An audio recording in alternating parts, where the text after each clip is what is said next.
Selain Verdi Sambo, kasus kriminal penyalahgunaan narkoba Irjen Teddy Minahasa juga menarik perhatian banyak masyarakat. Kali ini sejumlah nama dibahas terkait penerima uang hasil bagi-bagi dari penjualan narkoba tersangka Teddy Minahasa. Salah satunya sosok Kompol Kasranto, pria yang juga sudah menjadi terdakwa kasus peredaran narkoba, mengungkapkan besaran rupiah yang diperoleh dari hasil jual sabu. Ternyata transaksi ilegal haram itu dilakukan dengan bandar narkoba Alex Bompis melalui Aibtu Janto Situmorang. Selanjutnya, dari hasil menjual 1 kg sabu, Kasranto mendapatkan jatah sebesar 500 juta rupiah dalam bentuk tunai dari sang bandar. Uang tersebut kemudian dibagikan kepada Janto dan juga Linda Pujiastuti.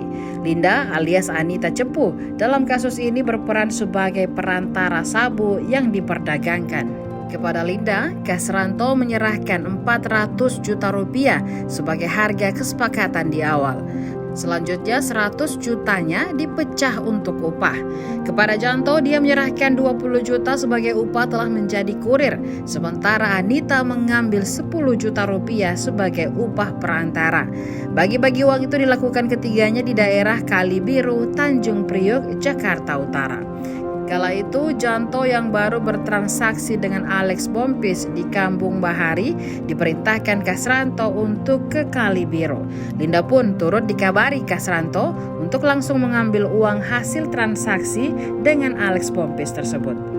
Seperti diketahui, asal narkoba jenis sabu yang dijual Linda melalui Kasranto itu telah terungkap dalam persidangan pada Rabu 8 Februari 2023. Saat itu 5 penyidik Polda Metro Jaya menjadi saksi di persidangan. Keterangan mereka diawali dari penangkapan Hendra dan Mei dengan barang bukti 44 gram sabu. Lalu selanjutnya pria bernama Abeng mendapatkannya dari Ahmad Darmawan alias Ambon. Kemudian Ambon mengaku mendapatkan sabu dari mantan Kapolsek Kali Biru, Kompol Kasranto. Kasranto sendiri pun mengaku mendapatkan sabu dari seorang gerbong narkoba bernama Linda Pujiastuti alias Anita Cepu. Selanjutnya, Anita mengaku mendapatkan dari mantan Kapolres Bukit Tinggi AKBP Dodi Prawirandegara. Tim penyidik pun melakukan penjebakan agar Dodi datang ke kediaman Anita. Namun ternyata Dodi menyuruh orang kepercayaannya, Syamsul Ma'arif alias Arif, untuk berpura-pura menjadi dirinya. Apesnya, Arif pun tertangkap oleh tim penyidik. Kemudian dia pun diinterogasi. Dari Ariflah diperoleh keterangan bahwa Anita membeli sabu dari Dodi 1 kg seharga 300 juta. Uang tersebut pun telah diberikan Anita secara bertahap, yaitu 3 kali.